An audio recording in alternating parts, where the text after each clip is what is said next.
following is a Comfortably Zoned Radio Network production.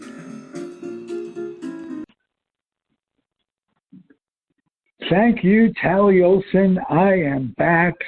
You are comfortably zoned with me, the Zig Zag Man, in Alameda, California, right across the bay from San Francisco, across the moat from Oakland. And it is Monday. I am dying to talk a little ball. And my guest is returning. He's nice enough to bless us twice. Ray Kripaitis. Nice to speak with you again. Ralph, thanks for having me on. The pleasure is mine. I love talking ball, and I love your show. So, thank you very much. Thank you. That's two high compliments. One, that you came back and you felt comfortable the first time, and one, that you love the show. It's lovable. Not always likable, but lovable. Well, it makes you comfortably numb, you know. So yeah. And it's in the world we live in. It's tough to be comfortable, but if we could find a few moments to put our troubles behind us, it's always nice to talk a little ball. Let's do that, and I want to start where you want to start. Yeah, well, first, I'm pumped up. I wish I was 12 years old now, Ralph. As you probably know in my Facebook posting, I'm a huge Yankee fan, so it's kind of exciting. You know, they got a good year. They're kind of putting it together, and Judge is going to try to hit 61 tonight. We've been saying it the last 5 nights. You know, every night's the night, so I think tonight's the night. So we'll see. So it's exciting. I think so, and Judge gave me a terrific thrill the other night. He didn't hit a home run, and that's what all the Yankee fans are waiting for. But he made a throw from right field that was so incredibly on target that it absolutely amazed me, reminded me of the days of Carl Furillo and Roberto Clemente and Dave Parker. It was a terrific show. A terrific throw, and it made me happy that his other talents, not just his raw power, are being discovered. He's playing center field more often than not for the Yankees, and which means that he's got the range and he's got the speed. This is a find. Yeah, and he says the right things. He seems like a nice guy. I mean, you know, I can't think of anything negative. I mean, all across the board. I mean, you know, he has a big year with the free agency coming up. He took the chance, you know, and he pulls off this kind of year. I mean, it's really like fairy tale type stuff, you know. So it's exciting, you know, to be in it. What do you think? Will Hank Steinbrenner sign him at all cost?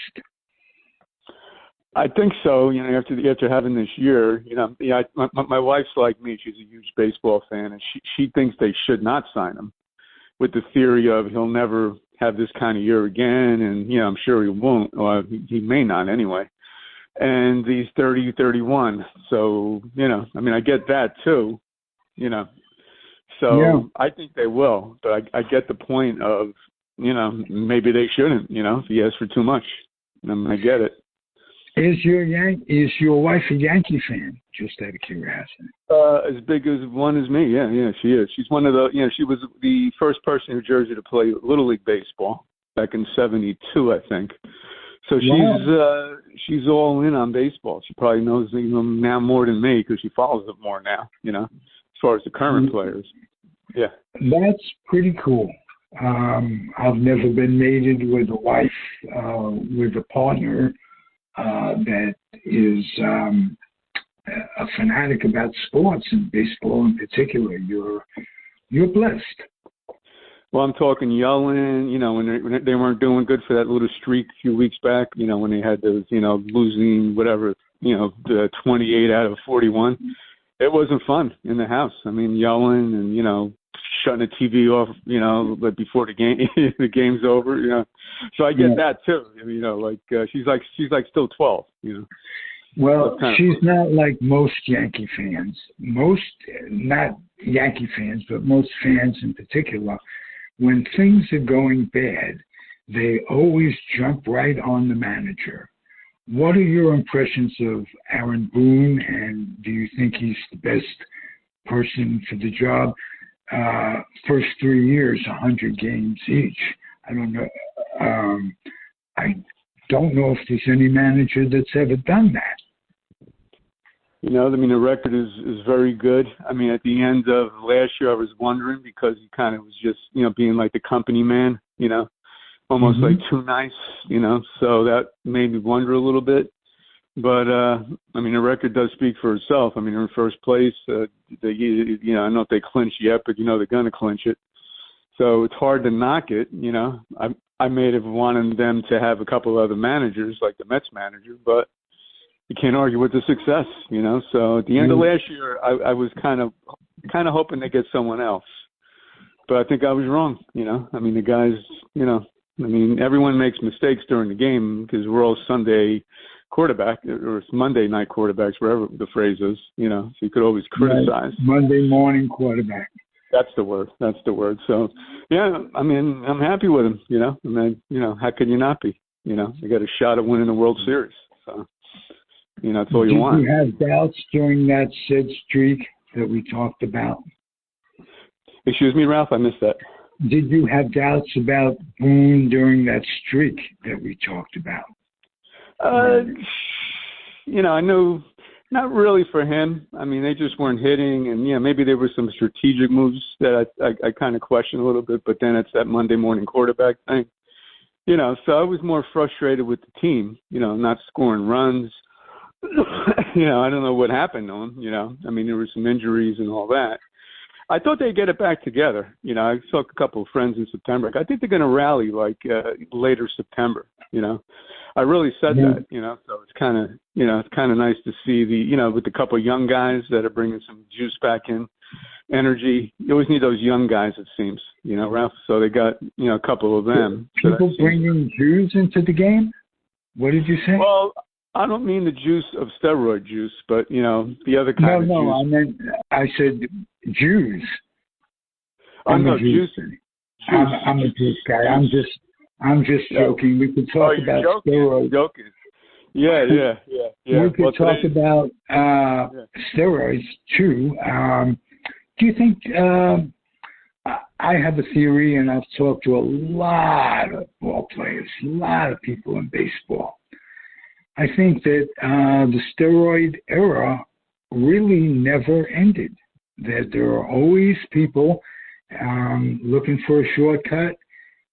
It isn't the 80% of players that were estimated to have used back in Bonds' era, Clemens. That's why I say they should be in the Hall of Fame.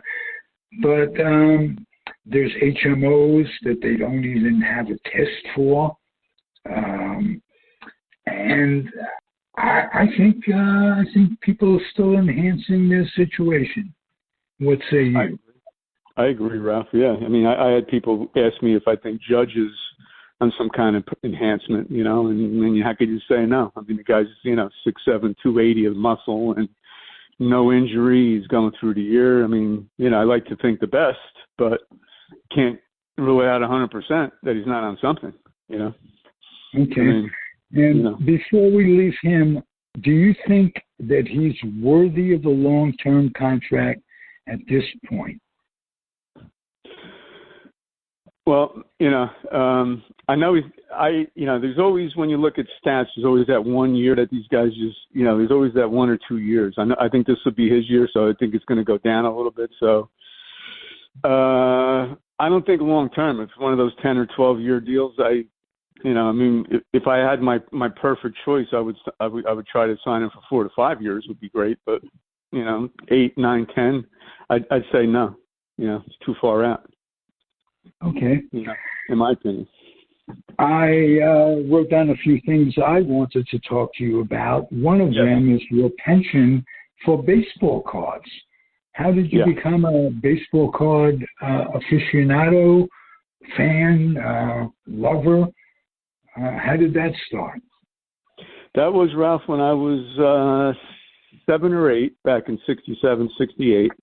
When I started becoming aware of baseball and sports, and Right. the ice cream truck would come around and I would get ice cream, and my friends were getting these baseball cards. I loved the smell of them with the gum, the way the packs looked. And then I just started collecting them, and I thought they were the coolest thing. And I got to know all the players, and those are still my favorite years of cards, 67, 68. And I just became a fanatic. I loved the stats on the back. I just studied everything. And every time that ice cream truck came around, I bought like 2 or 3 packs, for like 5 cents each, instead of the ice cream, So that kicked it off. Well, the card that I was enamored with today was that of Bobby Shantz. He was one of my favorites. And the card has him in a Yankee uniform that is unbelievably airbrushed. They put an NY on the old Kansas City, or it was the Kansas City uniform that they put the NY on, and made me kind of laugh because the guy who made the decision to do the airbrushing was my favorite former boss, Cy Berger with Topps. I worked for them. Wow. I worked for them in the 80s and the 90s. I was the West Coast representative for Topps, and I would go to the minor league teams in the California League and Northwest League and sign the new professionals to Topps contracts. In those days, they gave $5 checks to everyone. Wow. Only $5.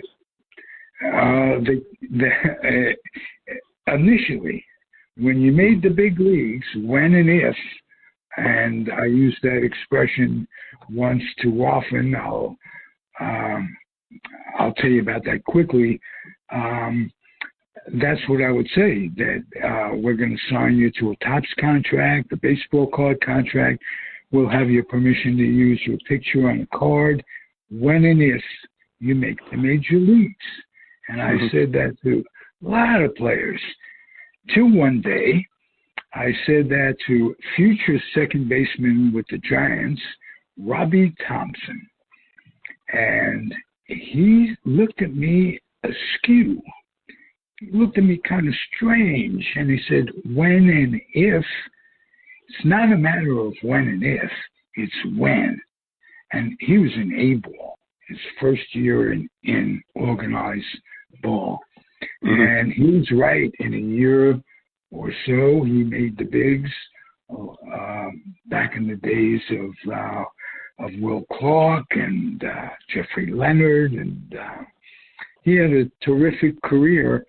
But he taught me you don't say when and if, you stay positive. And my point being is that most of these players, with few exceptions, have about the same amount of talent, and it becomes a mental thing. Yogi said it in a kind of a joking way, I think. He said half the game is 90% physical, or 90% mental. Yogi was a character too.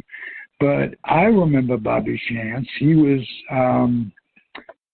a terrific pitcher, first with the Philadelphia A's, and then later when he became, here's a bit of a trivia question for you, when he became a Yankee, he had a brother who was a catcher. His name was Wilmer Chance. And they were battery mates on that Yankee team. I think it was 1958 or 1959. And I'm a kid, and I'm watching baseball on Channel 9 or Channel 11 in New York. And like you, I was an impressionable kid.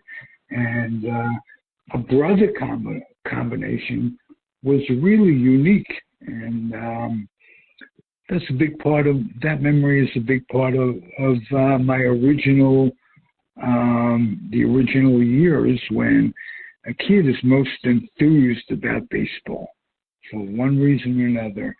And in the show we did, Love and Baseball, when we were 12 and innocent, I'm proud of the concept of that show because 12 is the year where intellect meets enthusiasm. Mm-hmm. And right. So good memories when we were kids. Well, that reminds me, we were talking, Ralph, the last, before we were, setting this up about the magazines, the sport magazines and collecting them and how big that is when you're a kid, waiting for the next issue to come out. Who's going to be on the cover? I mean, that's another huge equivalent to almost baseball cards, being that age, Absolutely. And I think what got me started on that, you wrote a post on the sporting news, the way the sporting news was. Right. And it was absolutely so much different than the magazines of today.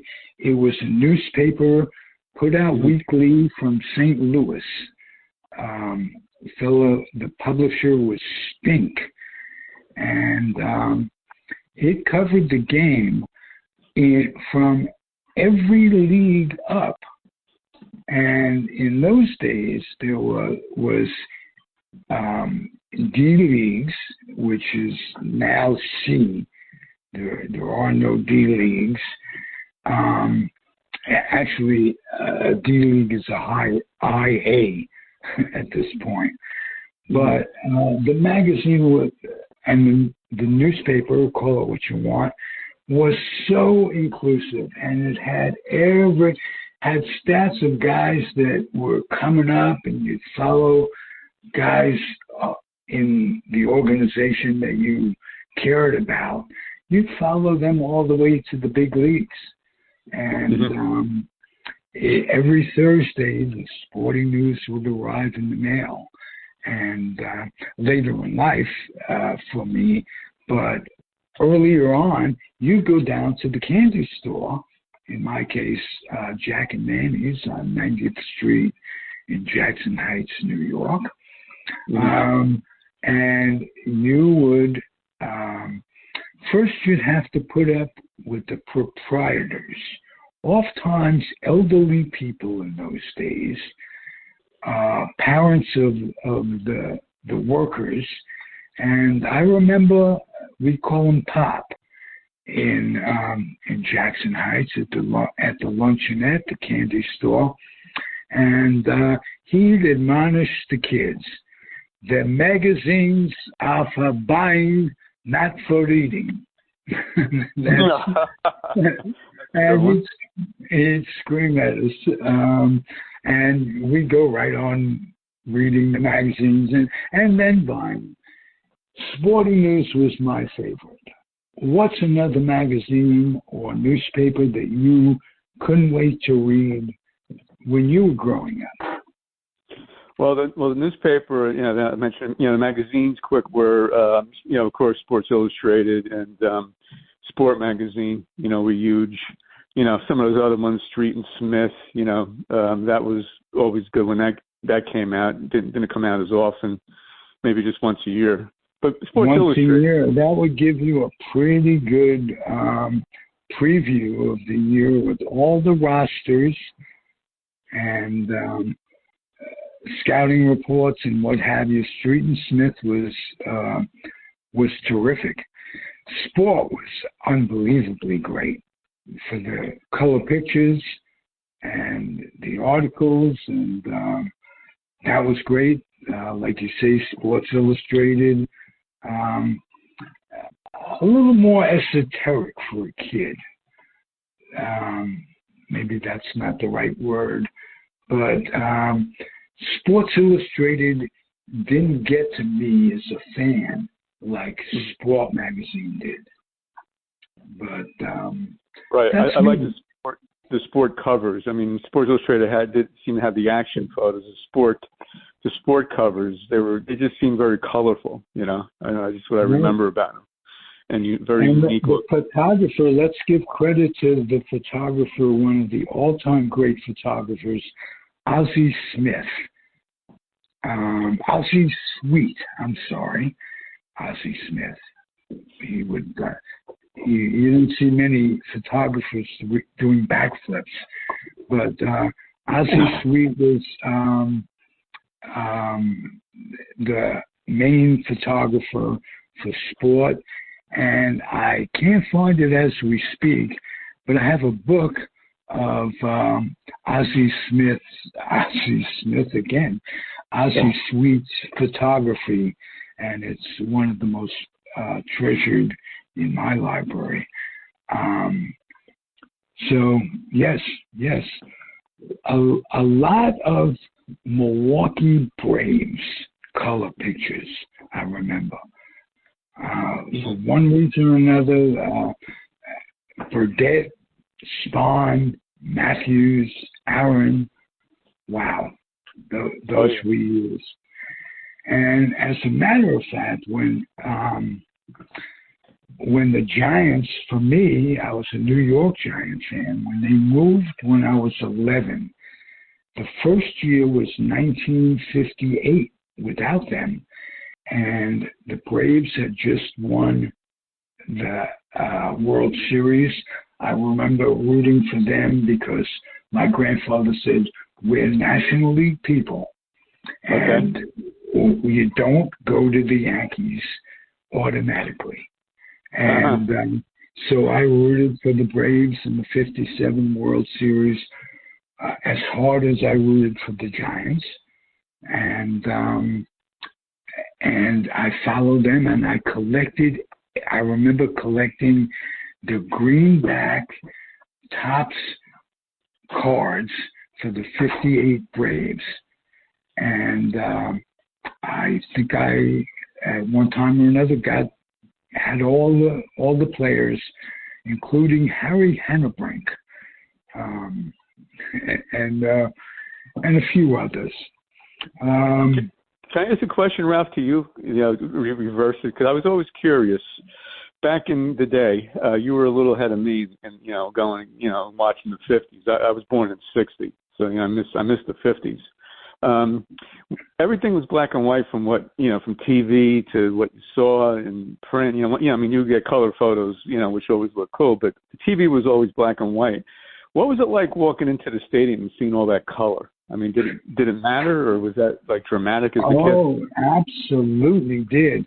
The green grass, the expansive grass of, for me, it was the Polo Grounds, then Yankee Stadium. It was unbelievable.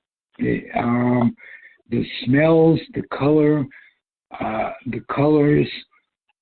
Yeah, you hit upon it. It was we didn't have color TV, and I remember my friend Marty was talking about this. Marty Rose, who's a podcaster on my network now, which is for me one of the biggest thrills of doing this. Marty and I grew up together from the age of 5. We were in second grade together, and we would talk baseball cards in those days.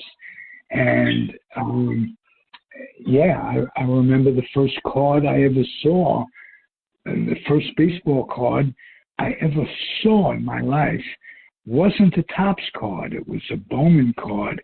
It was the year they put the TV screen as a background.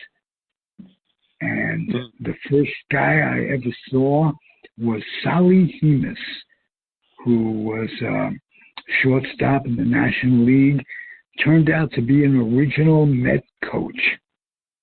So years later, something about baseball. But to get back to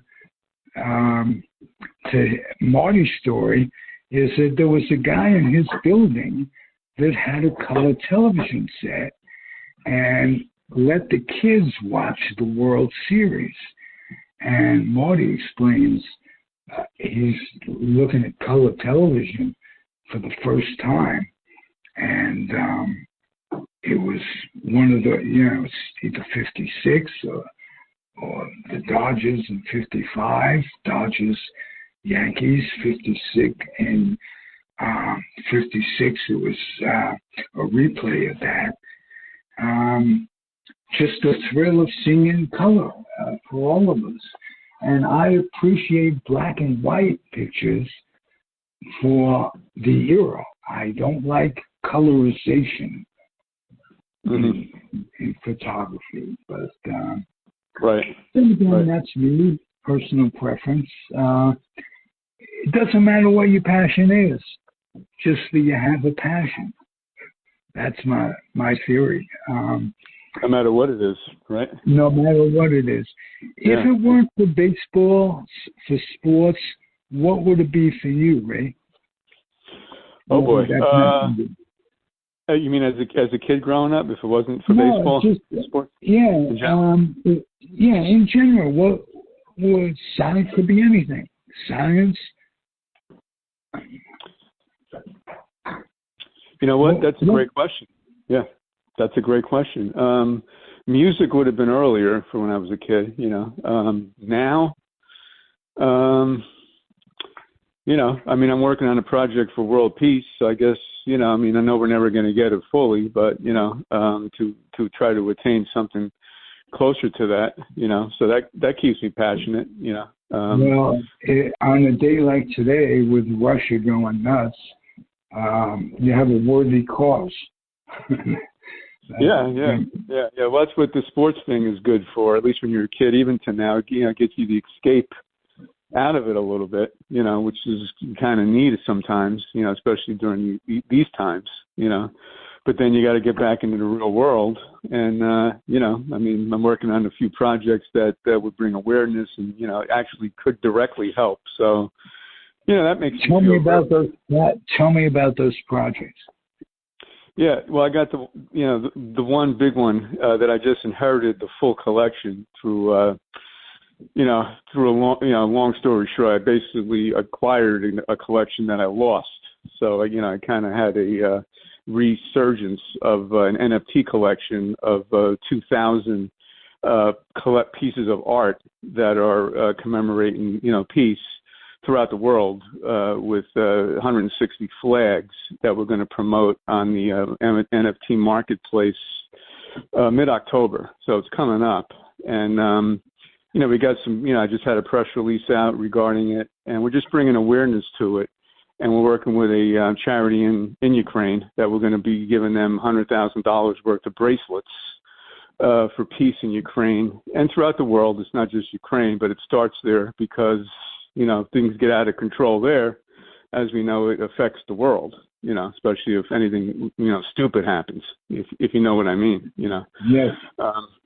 So that's exciting because, we're building some traction up. We're going to give some praise. There was just an article in the New York Times about a person that was tortured and killed, a father that they brought him out of the ground because they had a mass grave. And one thing that was on his wrist was a bracelet, for solidarity.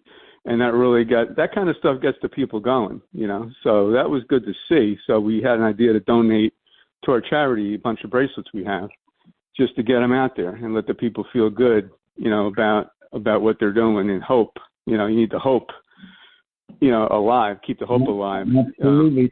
How can people help you do this? Well, they could help me. I'm not sure how to get. What's your website? How can they buy a bracelet?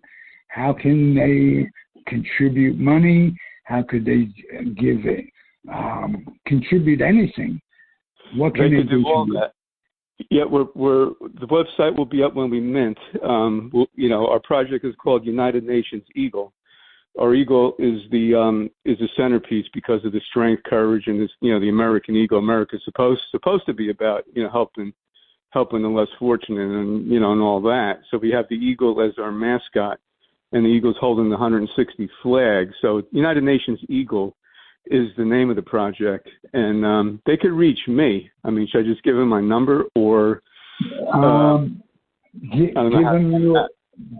give them your email. My email is RAYK like King, triple A, that's AAA1, like the number one, at gmail.com. You know, we're going to have our NFT website in about 2 weeks, but yeah, if you want to contribute, I could tell you all about it, how you can be involved. We have a lot of things going on, and it's exciting. You know, you could have a direct impact on peace over there, you know, and I could tell you how. So just write to me, you know. I get back, as you know, quick, you know. So that Ray, keeps me passionate, Ralph. Yeah. Ray, who put this radical ideology of peace in your head? Was it your mother, your father, uncles, sisters, brothers? How did you come to thinking about this sort of stuff? You mean as I was growing up, or most recently? Yeah, as you were growing up. You know, Vietnam was when I was growing up, and of course I was, you know, too young to go in. I remember seeing my mother crying that, you know, you didn't know when the war was going to end, and I was getting up there in age, you know, and, you know, you always, in the back of your mind, you knew you were going to get possibly drafted, and me being a dumb kid, I'm sure I would have said, sure, I'll go in, you know. I might have tried to find ways to get out now. So I know I definitely would have went in there. So I was nervous growing up. It was always, you know, something that was in the air. So I always knew I knew people that came back and they were, you know, they were damaged. You know, I guess you're never the same. So that kind of, Ralph, made me realize how bad, you know, the war is, you know, for stupid reasons, you know, like you know, I mean, I don't know if it's controversial, maybe not. Like that was one, you know, the Vietnam War. So that was probably the thing that kicked it off, you know, living through that. The first protester in those days, because Vietnam was really my use. I had to join the Air Force to keep from being drafted in 1965. I was stationed out in California and spent my life here, so it turned out all right for me personally. But for thousands of others, it split families. It was horrible. The first sports person to bring what was going on in the headlines, to me at least, was Muhammad Ali. Were you influenced by him at all? I was kind of young, you know, when he avoided the draft and then he got convicted and then, you know, returned. I was kind of young for that, Ralph. So I really was more scared of that whole thing. I just, you know, he was for a kid, I didn't really realize what was going on. You know, I was about 8, 9 years old. And now I get it, you know, of course, you know, I mean, I really, you know, I get the whole thing and the whole respect what Ali went through. At the time, though, you know, I was just too young to really, you know, fathom it all, you know, during his protest, you know. Okay. Ray, what kind of music did you listen to when you were growing up? Oh, I listened to all the 60s, the Love and Spoonful, you know, all the 60s groups, you know. That was my sweet spot. And then I loved the whole 70s songs. You know, I like the Monkees, you know, I like the Led Zeppelin. Of course, I'm a big Beatles fan. Rolling Stones, you know, I think that was the golden age era. Fortunately, I was at that 12-year-old age. It's like baseball, I guess, in a way. You know, you're young, so you're really gobbling everything up, you know. Still sounds great. We still got the music, which is cool, you know. We have a lot in common there. One of my favorite groups growing up, in my day, was the Love and Spoonful, and I'm wondering if you could think of the Love and Spoonful and not think of Cotter. It's hard not to with John Sebastian, right? I mean, that is a great tune, you know. And that is a great song. You really can't, you know. I'm friends with actually Liberty DeVito on Facebook. I got to interview him. And, you know, he was a drummer for Billy Joel, you know. So he really, you know, could give you some great insights of being the guy that's actually was there, you know, during a great rock and roll guy's, you know, career, you know. So that was cool. I got a lot of insight. Well, you know, looking back, Billy Joel is underrated as hell. He had a line that, I mean, I think of almost every day. These are not the best of times, but they're the only times I ever knew. Wow. And wow. Yeah. That comes from a Billy Joel song. He was an absolute genius. And for some reason, maybe it's his relationship with this starlet, I can't think of her name. They had a tumultuous thing, and that kind of made everybody laugh a lot. But he was great in his own right, and you admit to liking the Monkees. Who didn't like the Monkees? They were terrific, melodic. That's the way, and that's the way the Lovin' Spoonful was. Right, and the TV show. Yeah, they had the TV show too, which was pretty funny. Monkees. Yes, it was a little after my time, but I certainly enjoyed it, and it's sad to realize that I think there's only one Monkee surviving. I think Mickey Dolenz, right? I think he's the last one. Yeah. We've been getting a lot of mortality in these past few years. At least it seems that way to me, because people my age are dying, and people I grew up idolizing are dying, and it's nice that we can keep their memory alive with chat like this. Yeah. Last year was a terrible year with a lot of the baseball players and athletes all over. I don't know if it was the COVID or what it was, but it just seemed like the last 2 years it was like almost every other week there seemed to be a legend or some guy you grew up with that died, you know. Yeah, Seaver, Aaron, in the past few years. I must mention fellow that wrote the forward, one of the forwards on my book, and an old friend from doing tops, Mark Littell, was a big part of the network, and he passed away recently. And speaking of athletes that are gone, big blow to me personally and to the network. And so rest in peace, Big Country. He was a tremendous personality. He was not only a major league pitcher, but he was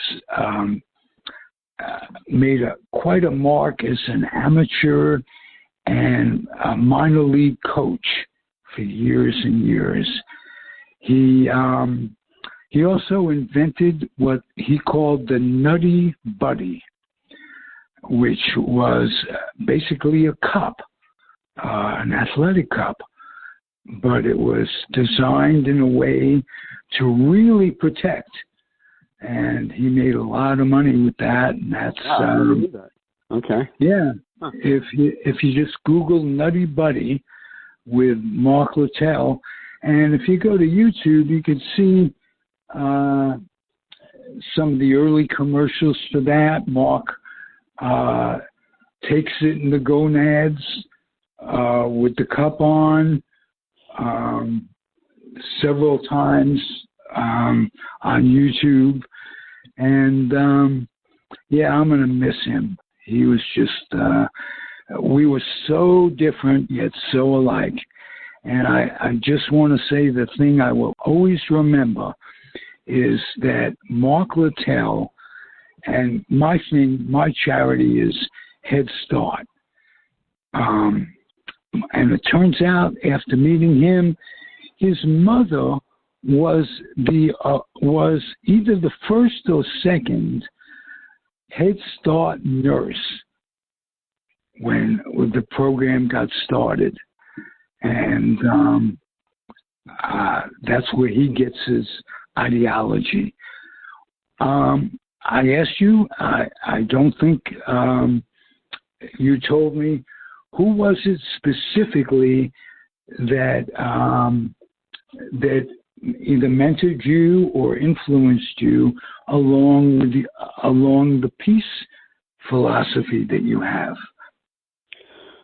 Okay, well, I mean, it was planted in my mind, I'd say, during the Vietnam situation, and just more recently, it kind of hit me, Ralph, when the Ukraine war broke out, and I saw some pictures before the war and this really got me, of how normal life was. Ukraine. I know they were trying to get their act together, and people are people. I know, my friend's married to a girl from there. She's just normal, as can be, so they're just like us. And life was normal. People were walking in the park, and then boom, like in one day, it was all over. I mean, there were bombs, and it was just like the quickness of how quickly it went down. Like just threw me, because you think it's always going to be peaceful when you're in peace. And then that really struck me when I heard the atrocities that were going on, and then something just kicked into me. Like we had a lot of peace throughout the 90s. Then we had the Afghan War. And then Iraq, and I kind of got a little numb to it. And then this thing hit, and it just how the collapse of war happened so quick. And yeah. For normal people like me and you. So that kind of resonated with me. And I'm thinking, this guy could be me. You're walking with your kid in the park, and the next day. And then I saw a picture of somebody that was in a war uniform, a soldier, who was also teaching, because you had regular teachers that were now fighting for Ukraine.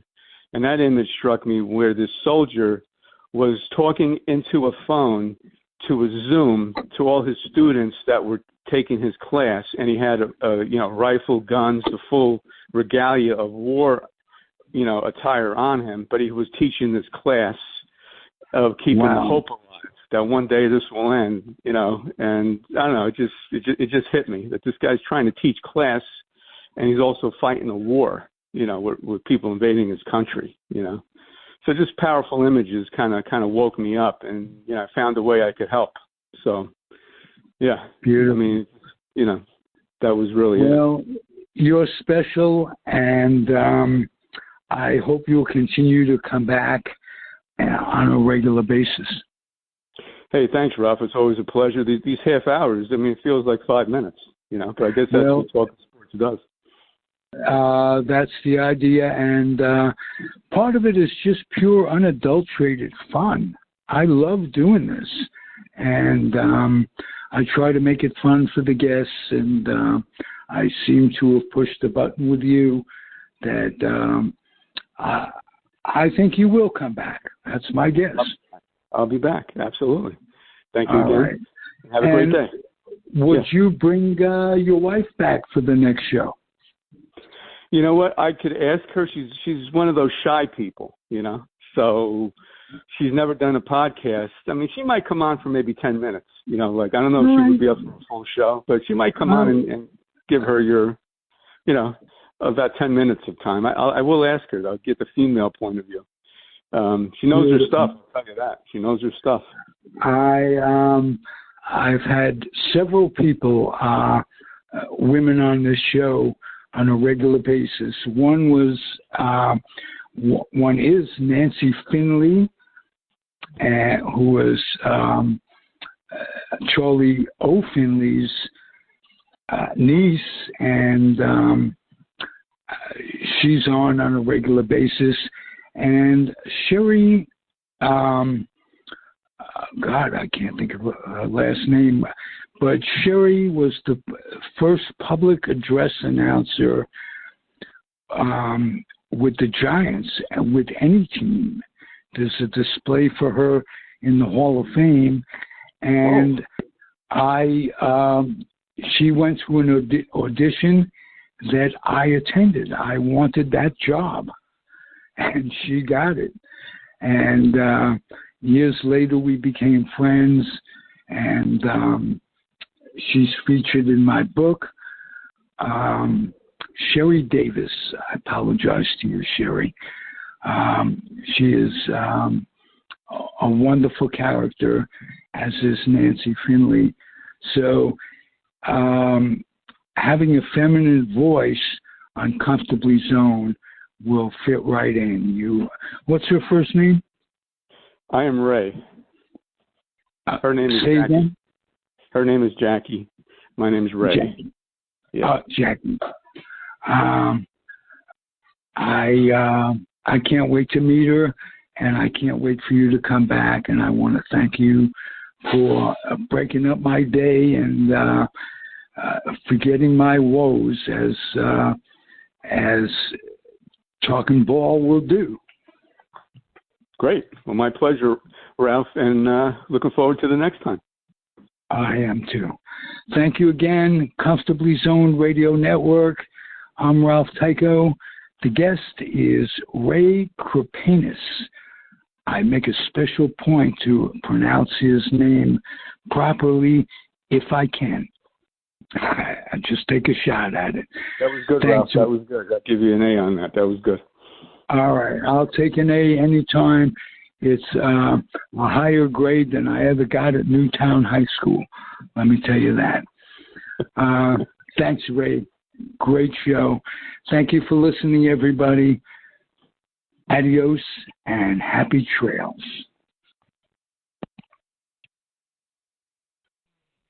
The proceeding has been a Comfortably Zoned network production. You are advised to keep your dreams wet, your humor dry, your children and grandchildren out of military recruiting offices and off the laps of clerics who wear dresses. Thank you for listening, everyone. Happy trails.